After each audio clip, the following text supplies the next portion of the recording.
Rumah Sakit Khusus Ortopedi Ciamis dikomplain pasien BPJS terkait tindakan operasi dan pelayanannya. Liputan khusus Arianto melaporkan langsung untuk pemirsa Arta News. Arta News Ciamis, Jawa Barat. Seorang pasien BPJS bernama Muhammad Iqbal warga Kampung Kendeng Desa Cikupa Kabupaten Tasikmalaya sekitar Juni tahun 2025 lalu, operasi pemasangan pen di salah satu kakinya yang mengalami patah tulang. Pen tersebut bengkok setelah ditekan. Ayah dari pasien tersebut komplain ke pihak rumah sakit. Pasalnya, setelah 3 bulan ditekan pen bengkok, berikut ini wawancara eksklusif media Arta News dengan ayah pasien. 2, 3. Kemudian Kang Deddy sedikit mengkonfirmasi terkait daripada perjalanan Kang Deddy sebagai orang tua daripada anak. Saya namanya putra Muhammad Iqbal yang dimana mungkin ada keluh kesah sebagai orang tua dan keluarga terkait operasi dan pemasangan pen di pihak rumah sakit RSUP Ciamis. Nah, selama ini kesan daripada pesan Kang Deddy terkait pihak rumah sakit maupun pelayanan ataupun dokter, sampai Kang Deddy ketemu saya dari media Arta News, sedikit mungkin apa sih yang menjadi permasalahan Kang Deddy yang selama ini sampai anak ini belum stabil ataupun tes pennya itu bengkok. Selama ini apa pengalaman dari pihak rumah sakit? Mungkin dari awal sudah diragukan dalam pemasangan pen tersebut.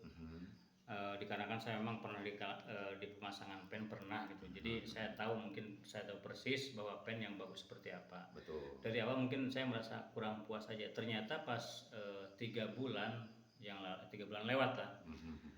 Dokter nyuruh 3 bulan baru boleh ditekan.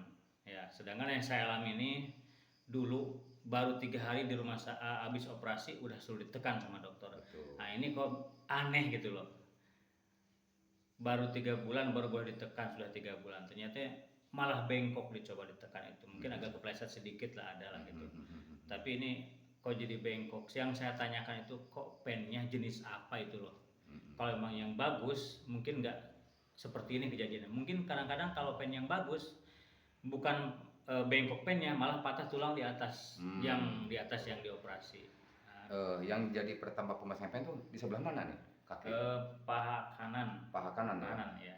Pak Deddy punya pengalaman daripada Kang Deddy sendiri sebelum Iya, orang tua ya. saya masih pen masih ada nih udah 15 tahun. Cuman dulu di Solo dipasang. Makanya saya ngitung-ngitung biaya itu, apalagi sekarang pakai BPJS. Kalau ke Solo kan biayanya mungkin ya lebih banyak. Terlalu mahal. Nah ini pun saya ini biaya hidup ya, kalau walaupun gratis BPJS, BPJS bayar loh, bukan gratis, maaf. Pakai BPJS tetap saya biaya hidup itu sampai jual sawah loh.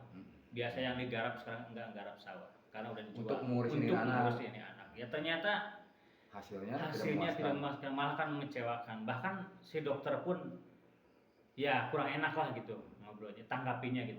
Apa tuh yang disampaikan ke Pak Malah Deddy? si dokter itu yang saya tanya terus saya tanya jenis pen, dia malah akhir-akhirnya dia malah menolak, bahkan mengajak putus hubungan dengan pasien.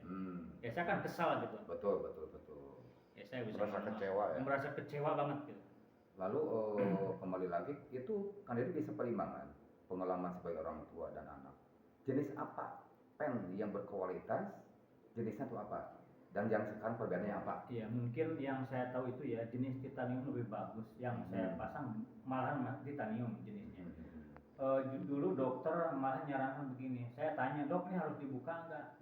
Itu nggak usah. Kalau emang nggak ada efek, walaupun sampai mati pun nggak perlu dibuka. Nah ini kan kemarin jangan terlalu lama, minimal 2 tahun. Soalnya kan memang ada alasan tepat. Anak masih dalam pertumbuhan. Ya oke lah gitu. Cuman yang saya sangat kecewa itu ya jenis pen. Kalau pemasangan mungkin beda dokter, beda pemasangan. Cuman kalau memang pen yang berkualitas, hanya itulah yang saya tahu gitu.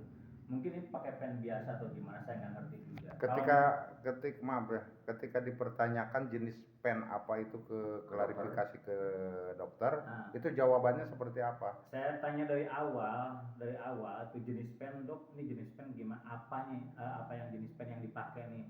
Tapi dokter itu tidak menjelaskan. Bahkan malah berbelit-belit gitu, muter-muter, jadi saya makin bingung. Makanya saya jadi emosi. Nah, dokter itu pun sama emosi. Apa yang disampaikan oleh dokter itu terhadap? Ya seperti tadi dokter bilang, bapak tuh jangan mengintimidasi pihak dokter. Saya ada pengalaman katanya. Kan Jadi pihak dokter merasa diintimidasi oleh kita. Iya, Padahal kita mah cuma hanya konfirmasi, mempertanyakan. bertanya, tapi memang mengakui saya juga agak emosi. Nah, karena dia dari awal berbelit-belit itu jawabannya. Enggak ngasih penjelasan yang tepat lah ini. Sejauh ini pertanggungjawabannya seperti apa pihak usaha itu dokter? Ya memang awal dia menolak, bahkan mau ngasih rujukan saya mau ke Solo atau mau kemana, kan tinggal pilih. Ya mau pulang, pas keluar saya nunggu rujukan itu terlalu lama, mungkin ternyata dia mungkin runding lagi. Nah, ada kebijakan mungkin dari pihak rumah sakit, saya dipanggil masuk ke dalam ke pihak informasi. Di situ pun ada dokter sama dokter bedah juga, cuman bukan yang nanganin saya. Nah, dia bilang gitu, kalau ini udah sampai ke dokter Iman nih, yang senior, yang mungkin yang senior lah gitu. Udah terdengar semuanya nih keluhan-keluhan bapak, terus ucapan-ucapan bapak udah sampai ke sana. Mungkin saya sarankan bapak nanti kalau ketemu dokter Iman minta maaf sebesar-besarnya bahwa mungkin saya salah karena ucapan saya mungkin, tapi dokter Iman insya Allah akan bertanggung jawab tentang operasi ini. Mungkin bisa jadi operasi ulang di rumah sakit ini. Yang berbicara bapak harus minta maaf ke dokter ini siapa? Itu kawannya dokter, siapa namanya ya, lupa namanya. Pekerja dari rumah sakit Pekerja sama dokter juga. Yang pertama menangani sebelum dokter Imam ini siapa pak? Itu dokter Rifki, Muhammad Rifki Jibri ya. Setelah itu tadi ada dikategorikan bahwa pihak rumah sakit awal menolak. Bahkan kalau bapak seperti itu sikap ke dokter ya, ke pihak rumah sakit ya, mungkin berhak pihak dokter memutuskan hubungan dan pasien. Itu yang diutarakan oleh siapa pak? Dokter Rifki ya, bahwa dokter Rifki memutuskan hubungan dengan pihak pasien. Gara-gara bahwa kita mau konfirmasi, meminta kejelasan daripada tes pen dan juga pertanggungjawaban daripada hasil pemasangan tersebut ya pak ya. Bahkan dari awal juga saya udah ragu, ini pemasangan pen kok begini, apa nggak salah nih, dan gitu kan. Kata dokter tersebut, wah ini emang udah prosedurnya begini. Ada sini beda rumah sakit, beda pemasangan, katanya, beda cara, beda tulang, beda bahan, kan nggak mungkin dong. Namanya pen ya tetap harus yang bagus, bawa tulang apapun gitu. Kalau insya Allah pak, permasalahan kami akan konfirmasi ke pihak dirut rumah sakit ke apa tadi namanya pak? RSOP Ciamis, dan kami juga langsung mau konfirmasi ke pihak dinas kesehatan juga, dan kami juga akan kooperasi ke pihak IDI, Ikatan Dokter Indonesia, mempertanggungjawabkan daripada cara dan tata cara pelayanan, dan juga boleh ini dikatakan kegagalan daripada operasi dan juga pemasangan pen tulang kepada anak bapak yang bernama siapa pak? Muhammad. Insya Allah pak, mungkin